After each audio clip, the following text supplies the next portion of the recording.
حبايبي سنة أولى عاملين إيه؟ إحنا شرحنا مع بعض الجزء بتاع الفلسفة والعلم، هنحل مع بعض عليه. عندك في المذكرة تدريب 4 السؤال رقم 111 بيقولك إيه؟ إن العقل تابع لمين؟ للدين. إحنا في التدريب ده هنلاقي أسئلة على الفلسفة والدين والفلسفة والعلم. العقل تابع للدين الحق ومؤيد وخادم له لا يعارضه، يبقى العقل ماشي مع الدين ومش بيعارضه، ومستنبط منه يعني هو مكتسب المعلومات منه. والعلل والحكم تجسد العلاقة بين الفلسفة والدين.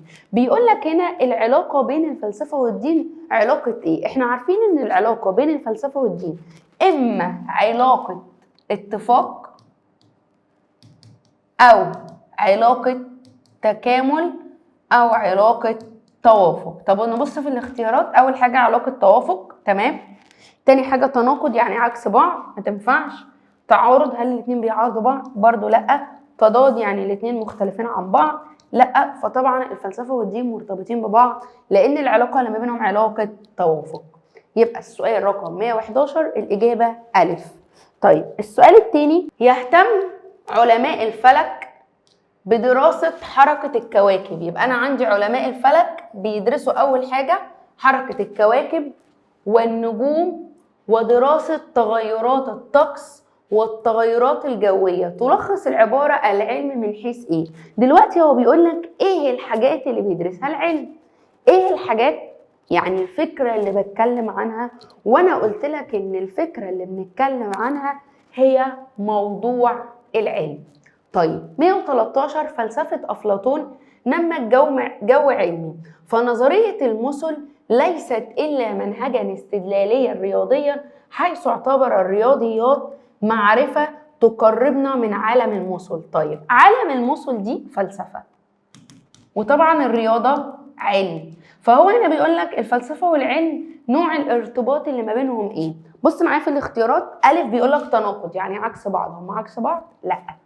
طب ب بيقول لك تكامل، تمشي. طب نكمل. ج تضاد يعني عكس بعض. د تعارض يعني عكس بعض. فالإجابة الصح هتبقى الفلسفة والعلم بينهم علاقة تكامل. طيب سؤال رقم 114 بيقول لك ايه؟ محاولة الفيلسوف بيعمل ايه؟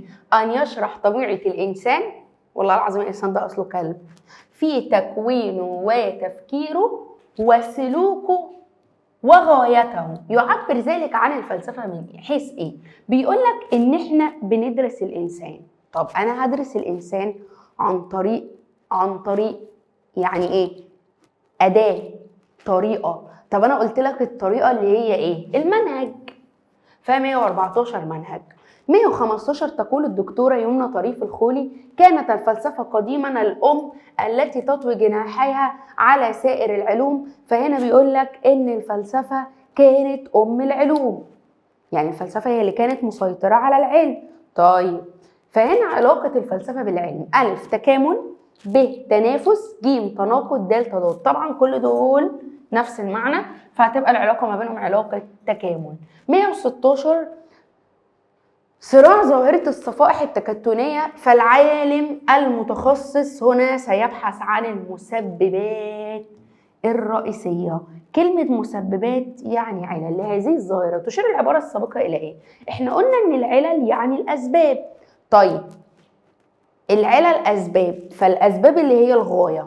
طب هل غاية الفلسفة ولا غاية العلم؟ أنا بقول لك صفائح تكتلية دي حاجة علمية، فما ينفعش غاية الفلسفة، فهتبقى الإجابة الصح غاية العلم. تمام؟ ده السؤال 100 وكام؟ 116. طيب السؤال رقم 117 بيقول لك إيه؟ اكتشاف الفيثاغوريين اللي هم تلاميذ فيثاغورس لبعض الحقائق الرياضية قد كان أصلا من الأصول الهامة التي صدرت عنها نظريات أفلاطون، يعني الفلسفة. فطبعا هنا احنا ربطنا بين ايه وايه؟ سؤال باين زي الشمس، رياضة ومثل، فهتبقى علاقة الفلسفة بالعلم. طيب 118 من نصائح ماجندي إلى تلميذه كلود بيرنر: اترك عباءتك وخيالك على باب المختبر. يعني ايه؟ يعني لازم تكون شخص محايد، زي ما يجي يقول لك ايه؟ اول ما تيجي تدخل بيتك انسى مشاكل شغلك. فهو بيقول له ان انت قبل ما تعمل التجربه انسى افكارك ومشاعرك، خليك شخص محايد. محايد يعني موضوعي.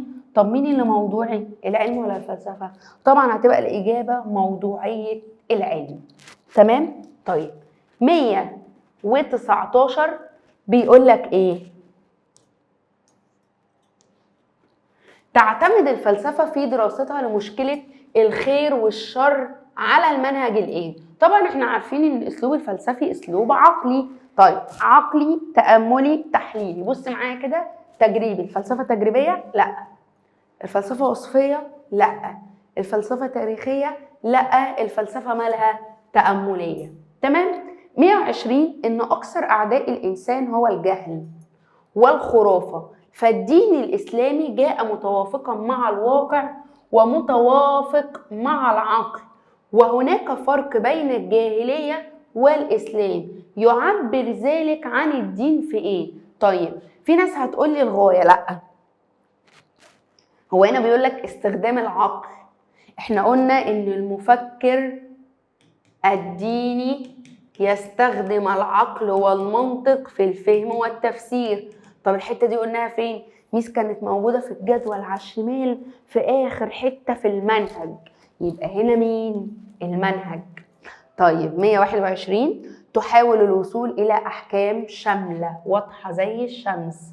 شاملة يعني كلية، بعضها نقدي ولا يتعبأ بما عليه الواقع. طبعا مين الكلية الشاملة؟ الكلية الشاملة الفلسفة، فهتبقى الإجابة الفلسفة. يبقى 121 الفلسفة.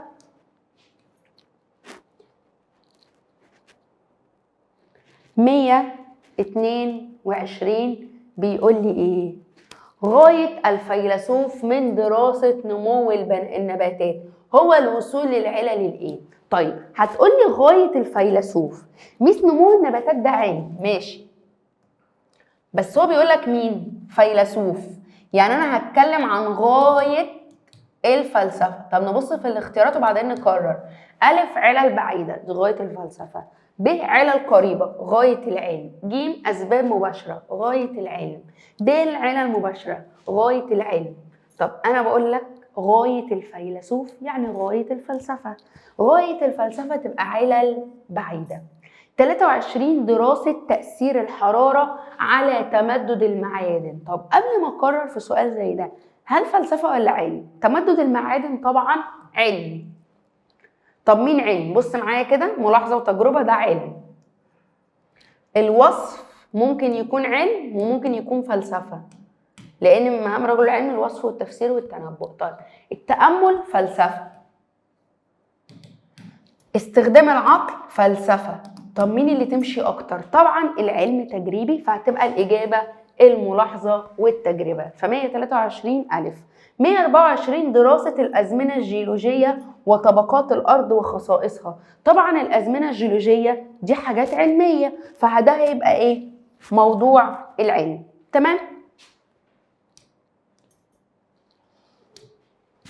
125 بيقول لي الفلسفة هي نبت المجتمع بينما العلم لا وطن له. ميس يعني ايه؟ يعني الفيلسوف يتأثر بقيم المجتمع، دي حاجة كده اسمها الهوية، هناخدها قدام. يبقى أنا عندي الفيلسوف بيتأثر بقيم المجتمع، تمام.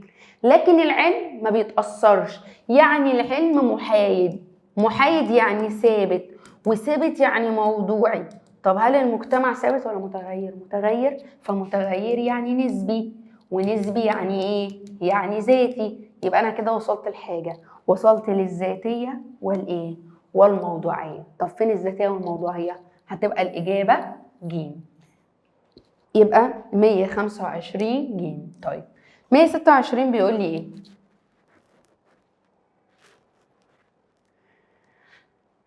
126 بيقول لك الفلسفة لا تسعى للوصول إلى الاتفاق العام، يعني الفلسفة نسبية متغيرة حول المعرفة وتؤمن بمشروعية الخلاف، وهذا يعني أن معارف الفلسفة، طبعا الفلسفة معلوماتها متغيرة طب نبص كده في الاختيارات. اول حاجه يقينيه يعني مؤكده، طبعا الفلسفه مش يقينيه، تمام. جيم غير قابل للتعديل، ده الدين. دال مطلقه، دي الحقيقه الدينيه. طيب ده جيم قصدي مطلقه. دال نسبيه، وطبعا احنا كاتبينها فوق نسبيه او متغيره، فالفلسفه هتبقى نسبيه. طيب 127 عبارة عن مجموعة من المعلومات والمعارف المتراكمة التي تم التوصل إليها، بص، من خلال إيه؟ التجارب والاكتشافات المتعلقة بكل ما هو موجود في الكون. ده عبارة عن إيه؟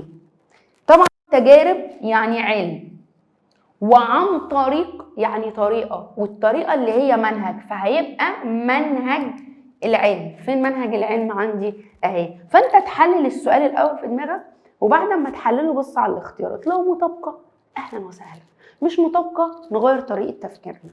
طيب يبقى 127 جيم، تمام. 129 يستهدف وصف الظواهر وكيف تحدث، ويبحث في كيفية حدوثها. طيب هو بيقول لك بيوصف الظواهر وازاي بتحصل. طب الظواهر دي زي ايه؟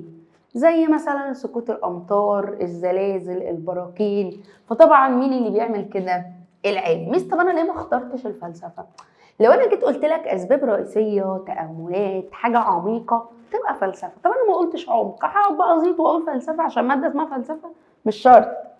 130 الفلسفة استمدت نشأتها من ميل الإنسان إلى طرح السؤال بدلا من الاكتفاء بالجواب، وإلى ممارسة النقد والفحص ومحاولة وضع، السؤال ده حلو، تفسير معقول للظواهر الطبيعية. يعني فيما معناه إن الفلسفة اهتمت بالتفاصيل. تصف العبارة بأن الفلسفة بتتمتع بنظرة إيه؟ بيقولك إن الفلسفة بتبحث الظواهر بالتفصيل. طب تعالى نبص على الاختيارات. ألف جزئية، العلم هو اللي جزئي، ما تنفعش. ب تحليلية، ممكن تمشي. ج ذاتية، الفلسفة ذاتية، ماشي. د الموضوعية، يبقى كده ألف ده علم برضو.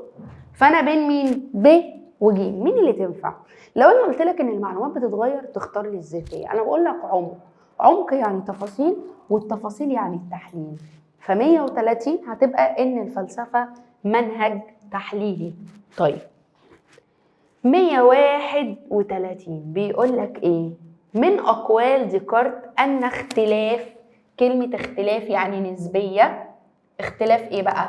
اختلاف آرائنا لا ينشأ عن كون بعضنا اعقل من بعض، بل ينشأ عن كوننا نوجه افكارنا بطريقتنا ولا نطالع الاشياء ذاتها. يعني الفلسفة متغيرة، الفلسفة متغيرة يعني ذاتية. فالفلسفة ذاتية فين؟ ألف موضوعية العلم، ب جزئية العلم، ج ذاتية الفلسفة. فالإجابة الصح هتبقى ج ذاتية الفلسفة. تمام؟ 132 بيقول لك إيه؟ يقول الكندي الفلسفة لا تطلب معرفة جزيئات كالعلم، لأن الفلسفة هي علم الأشياء بحقائقها، وهذه الحقيقة كلية. توضح المقولة اختلاف الفلسفة عن العلم في إيه؟ بص معايا، هو بيقولك إن الفلسفة ما بتهتمش بالجزء، الفلسفة كل. طب إحنا قارنا بين الجزء والكل فين؟ إحنا مش قلنا إن الفلسفة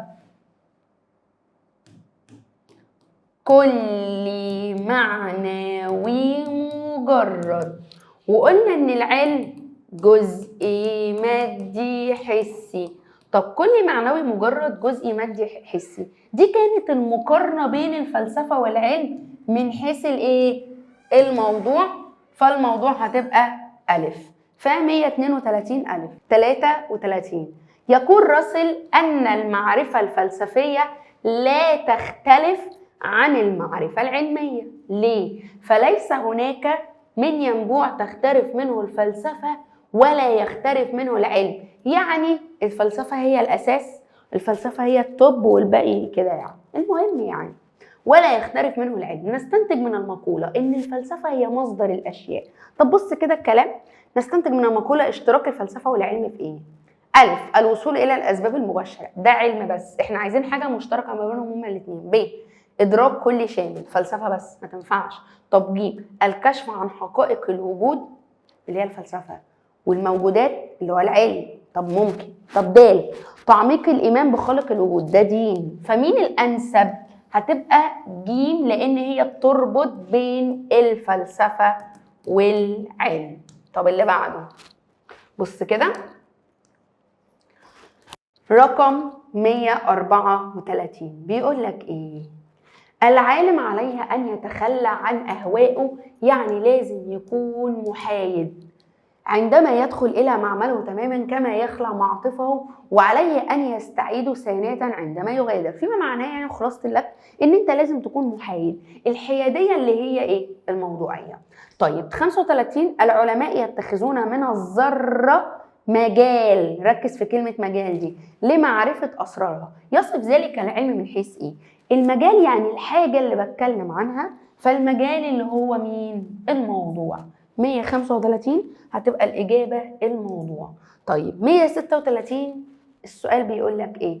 يستند الفلاسفة إلى العلم لتبرير مواقفهم ودعمها، وضح يعني مقارنة أو تحليل مواقف المذاهب الأخرى تمثل العبارة علاقة الفلسفة بالعلم. طيب علاقة الفلسفة بالعلم إيه هي؟ بص معايا، ألف تناقض يعني عكس بعض، لأ. ب ترابط يعني شبه بعض، تمشي. ج تضاد، لأ. تعارض، لأ. فالإجابة الصح ترابط. 37 أكد فرانسيس بيكون وهو أشهر فلاسفة العلم في العصر الحديث في كتاب تقدم المعرفة أن المعرفة قوة. تشير المقولة إلى أن علاقة الفلسفة والعلم برضو نفس الفكرة، تعارض ما تنفعش، عكسية لأ، تضاد لأ، هي علاقة تكامل. نفسي يا رب الامتحان كله يجيب الأسئلة دي بس يهبل. طب اللي بعده 138 بيقول لك ايه؟ بص السؤال، موضوعها هو الميتافيزيقيا، يعني المبادئ الأولى، خليتك تكتبها بإيديك في الحصة، والتي تعني ما بعد الطبيعة أي ما وراء الطبيعة. مين العميقة ولا؟ الفلسفة طبعا، فهتبقى فلسفة. 139 الفيزيقيا مش الميتافيزيقيا، ركز، جانب فيزيقي يعني حسي، ما تجيبليش كحكة. هو المواضيع الحسية، حاجة محسوسة مثل المادة والذرة والجماد، حاجات بتاعت العلم. طب هل العلم من حيث المنهج ولا من حيث الموضوع؟ دي حاجات حسية. كنا بنقول ان العلم من حيث الموضوع جزئي مادي حسي، تبقى موضوع العلم. مثلا وانا لازم ابقى حافظ؟ طبعا لازم تبقى فاهم وحافظ عشان تعرف تحل. طيب 139 قلنا الاجابه د. 140 بص معايا بيقول لك ايه؟ الرابطه التي تشد العلوم الى الفلسفه، اهو علوم مين وفلسفه، ليست رابطا خارجيا بل رابطا داخليا يكون في كل طرف وماله تفاعله مع الطرف الاخر، أي أن التفكير العلمي يبدأ من الفلسفة. خلاصة السؤال إن الفلسفة والعلم بينهم علاقة قوية. طب ألف، الفلسفة والعلم متصارعان يعني بيضربوا بعض؟ لا. الفلسفة والعلم متكاملين؟ ممكن. ج التضاد بين الفلسفة والعلم هما بيتخانقوا؟ لا. التعارض؟ لا. فالإجابة الصح هتبقى ب. 140 ب. طيب 141 بتقولي إيه؟ 141 بتقول لك التوازن بين علوم الشرع اللي هي الدين وعلوم الحياة الفلسفة، توازن بين الدنيا والآخرة أهو نفس الكلام، وتوازن بين المثالية والواقعية، وتوازن بين النزعة الفردية والمصلحة الاجتماعية. تشير العلاقة أو تشير المقولة إلى العلاقة بين الفلسفة والدين. طبعا احنا قلنا ان في علاقة توافق بين الفلسفة والدين، فعلاقة التوافق اللي هي علاقة التكامل. طيب 142 الدين صنعة إلهية والفلسفة ابتكار إنساني. تبين العبارة أوجه الاختلاف بين الفلسفة والدين. بيقولك ان الفلسفة دنيوية والدين علاقة الإنسان بربه، فطبعا الفلسفة والدين كانوا مختلفين اختلاف واضح في الموضوع والإيه والمنهج. ف 142 طبعا هتبقى الإجابة ألف. طيب 143 بيقول لك تعالج أمور غير محسوسة مجردة، يعني حاجات معنوية. حاجات معنوية اللي هي مين؟ الفلسفة، فهتبقى الإجابة ب. 144 العلم بدون فلسفة أداة خراب ودمار. يا سلام. والفلسفة بدون علم عاجزة. يعني بيقول لك ان الفلسفة والعلم عاملين شبه الحلة وغطاها، ما يقدروش يسيبوا بعض. ألف العلم بديل الفلسفة. هو أنا ينفع استغنى عن الفلسفة؟ اخص، ما ينفعش. الفلسفة تناقض العلم؟ لا. الفلسفة بديل للعلم؟ برضو لا. طب بص دي، الفلسفة مكملة للعلم؟ أيوة. فالإجابة الصح هتبقى د. تمام تمام. طيب 145 بيقول لحضرتك يقول فرانسيس بيكون. بيقول ايه الراجل ده؟ ماشي. ايه بقى؟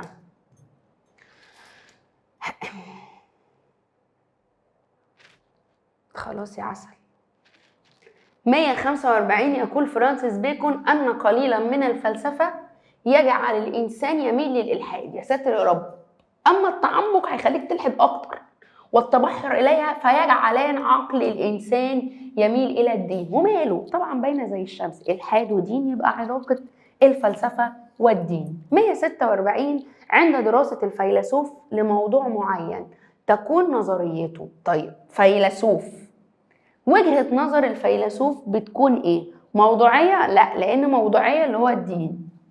سطحية؟ موضوعية الفلسفة، العلم، انا اسفة. الموضوعية اللي هو العلم غلط. سطحية علم. موضوعية عميقة الفلسفة مش موضوعية، الفلسفة ذاتية. طب بص دي ذاتية نسبية، فطبعا هتبقى الإجابة ذاتية نسبية اللي هي مين؟ الفلسفة. طيب 147 يقول الغزالي الشرع اللي هو الدين عقل من الخارج، والعقل شرع من الداخل. نستخلص من القول العلاقة بين الفلسفة والدين. طبعا علاقة ايه؟ بص معايا، علاقة تعارض؟ لا، هما مش مختلفين. علاقة تكامل ممكن. علاقة تطابق لا، لان التطابق ان الاتنين واحد. طبعا هو في بينهم اوجه اختلاف فما تنفعش، ومش علاقة تضاد، فهتبقى الإجابة الصح علاقة تكامل. طيب 148 الجبال الشامخة الراسية التي خلقت لتحفظ توازن الأرض وتمنع تخلخلها تحت أقدام ساكنها، فلو كانت الأرض مسطحة لأصبحت الحياة مستحيلة غير متوازنة، وبهذا استطاع الإنسان معرفة الحكمة من الوجود. طيب بيقول لك إيه سبب وجود الجبال؟ يعني أنا فكرت وعرفت السبب. بص، عرفت السبب يعني عرفت العلل. طب العلل دي فين؟ كانت الغاية. الحكمة من الوجود اللي هو الغاية أو الأسباب. طيب آخر سؤالين. 149 بيقول لك إيه؟ تعد حركة الرياح وتصريفها وتغيير حركتها حارة أو باردة حتى تنشئ الغيوم لينزل المطر. ده بيجسد الحقيقة الدينية. هل إحنا اللي مسؤولين عن نزول المطر؟ لأ، دي حاجة إلهية. طب حاجة إلهية موضوعية؟ لأ، ده علم. متغيرة فلسفة. نسبية فلسفة. فطبعا مطلقة لأن الدين مطلق ثابت لا يتغير. آخر سؤال. يسخر يعني يمتلئ التاريخ بأمثلة عديدة للفلاسفة مثل فيثاغورس. ماشي، كان فيلسوف وعالم رياضة، وابن سينا كان فيلسوف ودكتور، وابن رشد كان فيلسوف وفلكي. بص الكلام. يشير الموقف السابق أن العلاقة بين الفلسفة والعلم علاقة إيه؟ الاتنين مرتبطين ببعض، فالاتنين بينهم علاقة تكامل. 150 تكامل. طيب طلبة السنتر اللي عوضت الحصة دلوقتي احنا شرحنا الفلسفة والعلم، وهو الجزء بتاع الأسئلة. نتقابل على خير، بالتوفيق، والسلام عليكم. باي باي يا جماعة.